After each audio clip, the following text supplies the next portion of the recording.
Yes. Praise the Lord. Praise the Lord. ഞാൻ ഇന്നലെ തൊട്ട് ചിന്തിച്ചൊരു കാര്യമാണ് കരുണ. പലപ്പോഴും നമ്മൾ കരുണയുടെ ജപമാല ചൊല്ലി കരുണയ്ക്ക് വേണ്ടിയൊക്കെ പ്രാർത്ഥിക്കാറുണ്ട്. പക്ഷേ എന്നെ ഇന്നലെ സ്പർശിച്ച ബ്രദർ പറഞ്ഞൊരു കാര്യമാണ്, കരുണ എന്ന് പറഞ്ഞാൽ പാപിയോട് ദൈവം കാണിക്കുന്ന സ്നേഹം അല്ലെങ്കിൽ വാത്സല്യത്തിന് പറയുന്ന മറ്റൊരു പേരാണ് കരുണ. അതെന്നെ വല്ലാതെ സ്പർശിച്ചു. ഇന്ന് ഞാനിപ്പോൾ ഈ വചനത്തെക്കുറിച്ചൊക്കെ കേട്ടുകൊണ്ടിരുന്നപ്പോൾ എന്നെ സ്പർശിച്ച മറ്റൊരു കാര്യമാണ്, കണ്ടിട്ട് കാണാതിരിക്കുന്നതിനും കേട്ടിട്ടും കേൾക്കാതിരിക്കുന്നതിനും മീൻസ് അവരതിലേക്ക് വരാതിരിക്കുന്നതിനും ഒക്കെ വേണ്ട. അപ്പം എനിക്ക് നെഗറ്റീവ് ചിന്താഗതിയായിരുന്നു. പക്ഷെ അതിൻ്റെ അർത്ഥം ഇന്ന് എനിക്ക് കൂടുതലായി മനസ്സിലാക്കാൻ സാധിച്ചത്, അതായത് അപ്പോൾ തന്നെ എല്ലാവരും അത് മനസ്സിലാക്കിയാൽ പിന്നെ ഒരു രക്ഷണ കൃത്യം അത് പൂർത്തീകരിക്കേണ്ട ആവശ്യമില്ല. അപ്പം സ്ലീഹന്മാർക്കും അപ്പസ്തോലന്മാർക്കും മാത്രമാണ് അന്നേരം അത് വെളിപ്പെടുത്താൻ ആഗ്രഹിച്ചത്. പിന്നീടുള്ള സമയത്തിന് വേണ്ടി നമ്മളൊക്കെ വെയിറ്റ് ചെയ്യേണ്ടിയിരിക്കുന്നു. അപ്പം അതിനു വേണ്ടിയാണെന്നുള്ള ആ വലിയൊരു യാഥാർത്ഥ്യം എനിക്ക് ആ വചനത്തിൻ്റെ പൂർണ്ണത ഇന്ന് എനിക്ക് മനസ്സിലാക്കാൻ സാധിച്ചു. ഇതാണ് ഈ പറയുന്നത്, വചനത്തിന്റെ ചുരുളഴിയുമ്പോൾ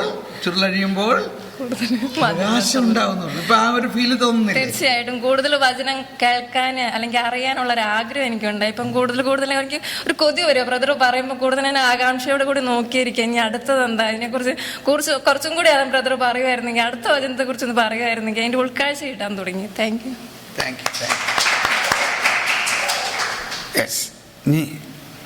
അടുത്ത ആൾ വരാം. Joseph, Saint Joseph.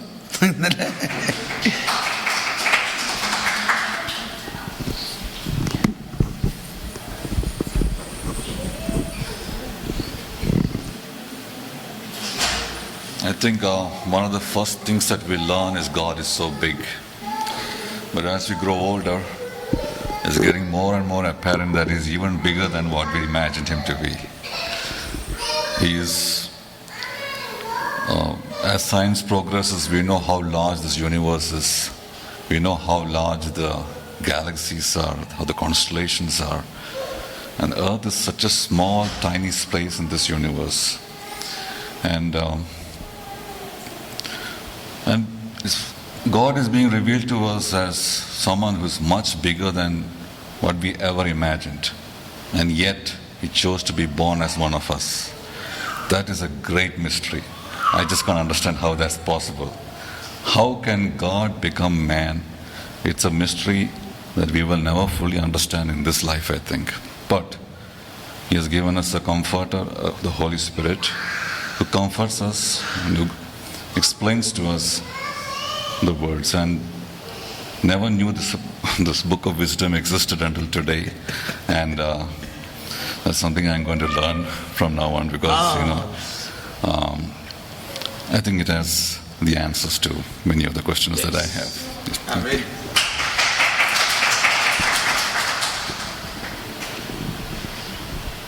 Please come.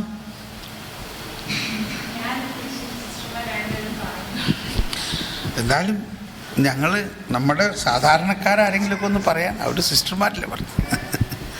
മറ്റുള്ളവർ വരാം. അമ്മച്ചി വാ.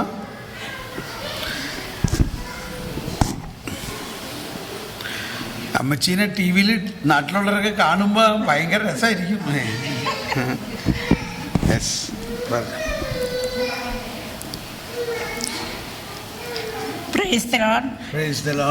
ഞാൻ ബ്രദറിൻ്റെ ധ്യാനം നല്ലപോലെ കൂടിയിട്ടുള്ള ഒരാളാണ്. ഒരാഴ്ചത്തെ ധ്യാനം. പക്ഷേ എനിക്ക് ഇത്രയും ഒരു അനുഭവം അന്ന് കിട്ടിയില്ലായിരുന്നെന്നാണ് തോന്നുന്നത്. അന്നത്തെ ബ്രദർ അല്ല, അതുകൊണ്ടായിരിക്കും. അന്ന് ഇന്നിപ്പം വരുന്നെന്ന് കേട്ടപ്പോൾ എനിക്ക് ഭയങ്കര സന്തോഷമായിരുന്നു. അന്ന് ഒത്തിരി സന്തോഷം കിട്ടി. അന്നത്തെ അനുഭവം എനിക്ക് ഇപ്പോഴും ഉണ്ട്. അന്ന് പറഞ്ഞ പല വചനങ്ങളും എൻ്റെ മനസ്സിലുണ്ട്. അന്നിപ്പം ഇന്ന് വരുന്നു പറഞ്ഞപ്പോൾ കേട്ടപ്പോൾ എനിക്ക് ഒത്തിരി ആനന്ദമായിരുന്നു. അപ്പം ഞാൻ എന്നും പ്രാർത്ഥിക്കുമായിരുന്നു, ഒത്തിരി ആൾ വരണേ. പിന്നെ വോട്ടൊക്കെ എടുക്കുമ്പം സംഘമായിട്ട് കൂട്ടമായിട്ട് വന്ന് നിങ്ങൾ വോട്ട് ചെയ്യുന്ന പിന്നെ ഈ പാർട്ടിക്കാർ വിളിച്ച് പറയുമായിരുന്നു. അങ്ങനെ ഈശോയെ എമ്പടി ആൾക്കാർ വരണം, ധാരാളം ആൾക്കാർ ഈ ധ്യാനം കൂടാൻ വരണമെന്ന് ഞാൻ എൻ്റെ മനസ്സുകൊണ്ട് പ്രാർത്ഥിച്ചുകൊണ്ടിരുന്നു. പക്ഷേ ഇവിടെ വന്നപ്പോൾ 4, 3, 7 പേര്.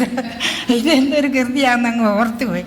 എന്നാലും ഒത്തിരി ആളിലല്ല, കുറച്ച് ആളെ ഉള്ളെങ്കിലും പറയുന്ന ആളിലും നമ്മൾ ഗ്രഹിക്കുന്നതിലുമാണെന്ന് ഉള്ള ബോധ്യം ഈശോ എനിക്ക് തന്നു.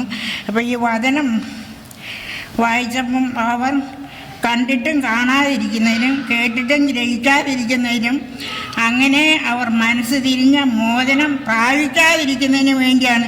ഞാനിത് പലപ്പോഴും ചിന്തിച്ചിട്ടുണ്ട്. ഇതിനെ പ്രാപിക്കാതിരിക്കുന്നതിനും വേണ്ടിയാണ് ഇന്ന് എന്തിനു വേണ്ടിയിട്ടായിരുന്നെന്ന് പറഞ്ഞത് മനസ്സിലായിട്ടില്ലായിരുന്നു. ഇപ്പോൾ അത് മനസ്സിലായി എന്താണെന്നുള്ളതിൻ്റെ രഹസ്യം.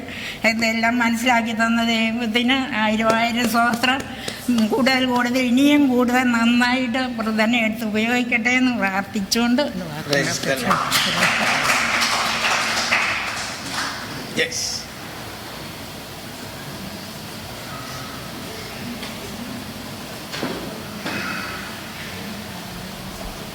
Price the Lord.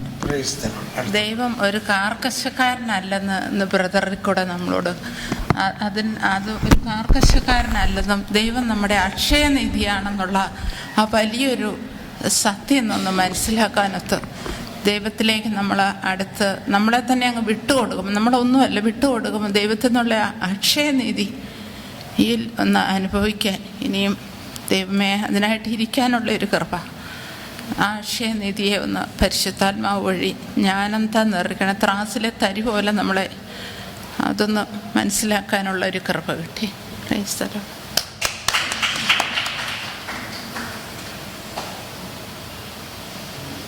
Next please.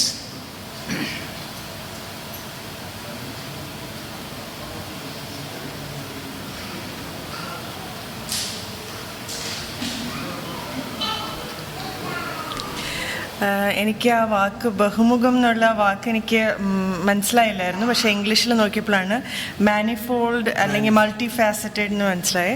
അപ്പം ബേസിക്കലി നമുക്കറിയത്തില്ലാത്ത കാര്യങ്ങൾ വിസ്ഡം നമ്മളെ പഠിപ്പിച്ചു തരുന്നു. സോ അങ്ങനത്തെ കുറേ ഫിയേഴ്സ് എൻ്റെ പ്രൊഫഷണൽ ഇതിൽ എനിക്കുണ്ട്. അപ്പം I don't have to worry, I just have to pray. Wisdom എനിക്ക് അത് പഠിപ്പിച്ചു തരും എന്നുള്ള മനസ്സിലായി. പിന്നെ ആ 10 നാണയത്തിൻ്റെ ആ താലന്തുകളുടെ ഉപമയിൽ നിന്ന് അതിലെ ഏറ്റവും ഇമ്പോർട്ടൻറ്റ് തിങ് നമ്മൾ ദൈവത്തിനെ കുറിച്ചുള്ള എന്താണ് നമ്മളുടെ concept of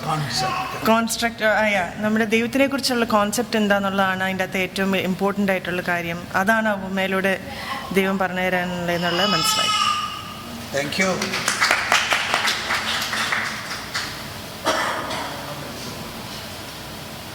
next please.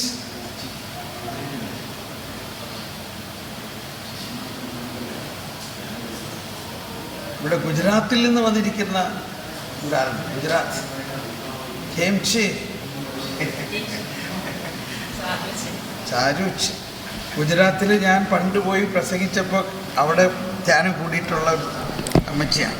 Yes, പണ്ട് ബ്രദറിൻ്റെ ധ്യാനം കൂടിയിട്ടുണ്ട് ഞാൻ. അന്ന് എനിക്ക് ഭയങ്കര സന്തോഷമൊക്കെ ആയിരുന്നു. അത് കഴിഞ്ഞ് പിന്നെ ഞാൻ വെള്ളിയാഴ്ച ദിവസം ഇപ്പോഴത്തെ കാര്യം കാണാറുണ്ട്.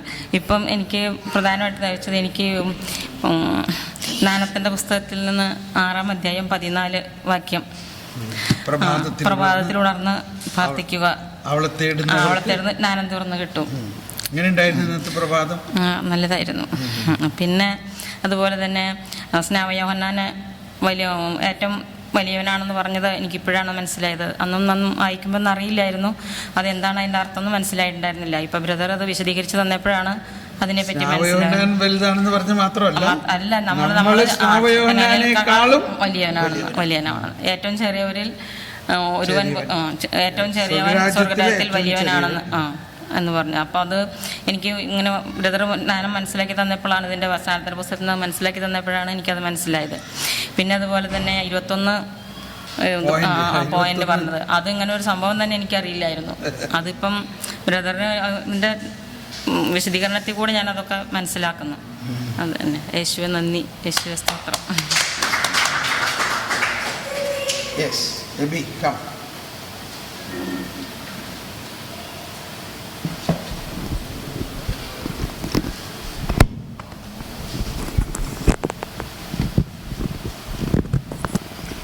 നിങ്ങളുടെ ഗ്രൂപ്പിൽ ഷെയർ ചെയ്തായിരിക്കോ പറയാൻ വേണ്ടി? അത് അവർ ഇൻഡിവിജ്വലി ഷെയർ ചെയ്യുന്നതായിരിക്കും ഗ്രൂപ്പിൽ ഷെയർ. എനിക്ക് പേഴ്സണലി ഇത് ഒരു എല്ലാവരും ഓൾറെഡി ഷെയർ ചെയ്തു. മാത്യു 11:11 വചനം. അത് കേട്ട് കഴിഞ്ഞപ്പോൾ ശരിക്കും സിസ്റ്റർ ആൽഫിൻ നേരത്തെ പറഞ്ഞ പോലെ, ഇപ്പോൾ ചേച്ചി പറഞ്ഞ പോലെ, നമ്മളും എന്തോരം സ്പെഷ്യലാണ് ദൈവത്തിന് എന്നുള്ള നമ്മൾ ഇത് ഇത്ര വർഷം കേട്ടിട്ടുള്ളതൊക്കെ ആണെങ്കിലും സ്വർഗരാജ്യത്തിലെ ഏറ്റവും ചെറിയവൻ പോലും ശാപയവനാലും ഏറ്റവും വലുതാണ്. ആ ചെറിയവൻ ഞാനാണെന്നും അതുപോലെ തന്നെ നേരത്തെ ബ്രദർ പറഞ്ഞ കാര്യം, നമുക്കെല്ലാവർക്കുമുള്ള ആ കോള് ഒരു ഇൻഡിവിജ്വൽ കോൾ, അതായത് മോൺസിൻ്റെ വർക്കിയച്ചിൻ്റെ എക്സാമ്പിൾ വളരെ ഒരു ഇതായിട്ട് തോന്നി. നമ്മളൊരു ഗ്രൂപ്പിനെ ഫോളോ ചെയ്യുക, നമുക്ക് എല്ലാവർക്കും വ്യക്തിപരമായ ദൈവം ഒരു വിളിയുണ്ട്, തന്നിട്ടുണ്ട്. അതിനായിട്ട് നമ്മൾ പ്രാർത്ഥിക്കാനും, ഈശോ പ്രസംഗത്തിലൂടെയല്ല ആളുകൾ മനസ്സാന്തരപ്പെട്ടത്, മറിച്ച് രക്ഷിച്ചത് മനുഷ്യവംശത്തെ കുരിശുമരണത്തിലൂടെയാണെന്നുള്ളത്. അപ്പോൾ ആ സഹനത്തിലൂടെ രക്ഷ, അത് ഭയങ്കര ഒരു സ്ട്രൈക്കിംഗ് പോയിൻ്റായിട്ട് തോന്നി. കാര്യം പലപ്പോഴും നമ്മൾ പ്രീച്ചിങ്, നമ്മൾ ഒത്തിരി കാര്യങ്ങളിങ്ങനെ അതിലല്ല, പക്ഷെ പലപ്പോഴും പല സമയത്തും സഹനത്തിലൂടെയാണ് ദൈവം നമ്മളെ രക്ഷിക്കുന്നതെന്നും നമ്മളുടെ ലക്ഷ്യം അതിലാണെന്നുള്ളത്. സോ ഇന്നലത്തെ രാത്രിയിലത്തെ ആരാധന വളരെ അനോയിൻറ്റിങ് ആയിരുന്നു. പ്രത്യേകിച്ച് ഞങ്ങൾക്ക് ഒരു ഫാമിലിയായിട്ട് കുഞ്ഞിന് ഇന്നലെ ഒരു അലർജി ഉണ്ടായിരുന്നു മുഖത്തിൻ്റെ ഒരു സൈഡിൽ. ദൈവം അനുഗ്രഹിച്ച് അച്ഛനും ബ്രദറും ഇന്നലെ പ്രാർത്ഥിച്ചു. ഈശോയുടെ ബ്ലസ് സാക്രമെൻറ്റിന് മുമ്പിൽ വെച്ച് കുഞ്ഞിന് അലർജി ഒത്തിരി കുറഞ്ഞു. So praise the Lord. ഇനി ആരെങ്കിലും? Yes, this is a chance for you to proclaim. ഇത് അതുകൊണ്ട് കഴിയുന്നതും എല്ലാവരും വന്ന് പറയുക. ഒരു സെൻറ്റൻസ് പറഞ്ഞാൽ മതി. യെസ്, അടുത്ത. എനിക്ക് കിട്ടിയൊരു ബോധ്യം, കർത്താവിൻ്റെ ജ്ഞാനം ഉണ്ടെങ്കിൽ നമുക്ക് ചെയ്യാൻ പറ്റാത്തത് ഒന്നുമില്ല എന്നുള്ളൊരു തോന്നലാണ് എനിക്ക് ഇതിലൂടെ കിട്ടിയത്. ഇന്നലെ ഞാൻ കേട്ടത് ഇന്ന് കേട്ടതെന്ന് വെച്ച് ഞാൻ ആലോചിക്കുന്നത്, എനിക്ക് ഇന്നലെ ബ്രദർ പറഞ്ഞൊരു കാര്യം എനിക്ക് ഭയങ്കരമായിട്ട് സ്ട്രൈക്ക് ചെയ്ത് എൻ്റെ മനസ്സിലിങ്ങനെ ഇടയ്ക്കിടയ്ക്ക് ഇങ്ങനെ വരുന്നുണ്ട്. ബ്രദർ പറഞ്ഞായിരുന്നു, ബ്രദർ ജോലി ചെയ്യുന്ന സമയത്ത് ആ ഇൻഡസ്ട്രിയിൽ ബ്രദർ ഇമ്പോസിബിൾ ആയിട്ടുള്ള കാര്യങ്ങൾക്ക് മറ്റുള്ളവർ വിളിച്ചുകൊണ്ടിരുന്ന ഒരാളായിരുന്നു ബ്രദർ. അത് എന്തുകൊണ്ടാണെന്ന് വെച്ചാൽ ബ്രദറിന് ദൈവം ആ ഡിഫിക്കൽട്ട് സിറ്റുവേഷൻ എങ്ങനെ ടാക്കിൾ ചെയ്യണം എന്നുള്ള ആ ജ്ഞാനം ദൈവം കൊടുത്തോണ്ടാണ് അങ്ങനെ സിറ്റുവേഷനിൽ ആ ഇൻഡസ്ട്രിയിൽ ബ്രദർ ഒത്തിരി അതിൽ അറിയപ്പെടുന്നത്. അപ്പോൾ ഞാൻ ആലോചിക്കായിരുന്നു, അങ്ങനെയാണെങ്കിൽ ഞാനും പുറത്തൊരു സ്ഥലത്ത് പോയി നമ്മുടെ ജോലികളിൽ നമ്മൾ ഏർപ്പെടുമ്പോൾ കർത്താവിന് വേണ്ടി വലിയൊരു സാക്ഷിയാവാനുള്ള ഒരു അവസരമാണ്. നമുക്ക് കർത്താവ് ആ വിസ്ഡം തരുമ്പോൾ മറ്റുള്ളവർക്ക് ചെയ്യാൻ പറ്റാത്ത കാര്യങ്ങൾ നമ്മൾ കർത്താവിൻ്റെ വിസ്ഡം ഉപയോഗിച്ച് ചെയ്ത് കഴിയുമ്പോൾ നമുക്ക് ഈശോനെ പ്രഘോഷിക്കാനുള്ള ഒരു അവസരമായിട്ട് അത് മാറുകയാണ്. എങ്ങനെ നമ്മൾ ചെയ്തു എന്ന് അവർ ചോദിക്കുമ്പോൾ ദൈവത്തിൻ്റെ ജ്ഞാനത്തിലൂടെയാണ് നമ്മൾ ചെയ്തതെന്നുള്ള അങ്ങനെ നമുക്ക് കർത്താവിനെ പ്രഘോഷിക്കാനുള്ളൊരു അവസരമായി മാറുള്ളൂ. ഞാനിങ്ങനെ ആലോചിക്കുമായിരുന്നു. അപ്പോൾ ഇതിലൂടെ എല്ലാം ജ്ഞാനത്തിന് വേണ്ടി കൂടുതൽ പ്രാർത്ഥിക്കാനും തീക്ഷ്ണമായി ആഗ്രഹിക്കാനും ഉള്ളൊരു കൃപ ലഭിച്ചു. അപ്പോൾ എനിക്ക് തോന്നുന്നു ഫിലിപ്പീൻസ് 4:13 പറയുന്നതെന്ന് തോന്നുന്നു, I can do all things through Christ who strengthens me. അപ്പോൾ എനിക്ക് തോന്നുകയാണ്, അപ്പോൾ ഈശോയുടെ ഈ വിസ്ഡത്തിലൂടെ ആയിരിക്കണം I can do all things through Christ who strengthens me. കർത്താവ് നമുക്ക് ആ വിസ്ഡം തരുമ്പോൾ എന്ത് സിറ്റുവേഷനെയും ടാക്കിൾ ചെയ്യാൻ പരിശുദ്ധാത്മാവ് നമുക്ക് വെളിപ്പെടുത്തി തരും. അതാണ് എനിക്ക് കിട്ടിയൊരു കാഴ്ച. Thank you. Next please.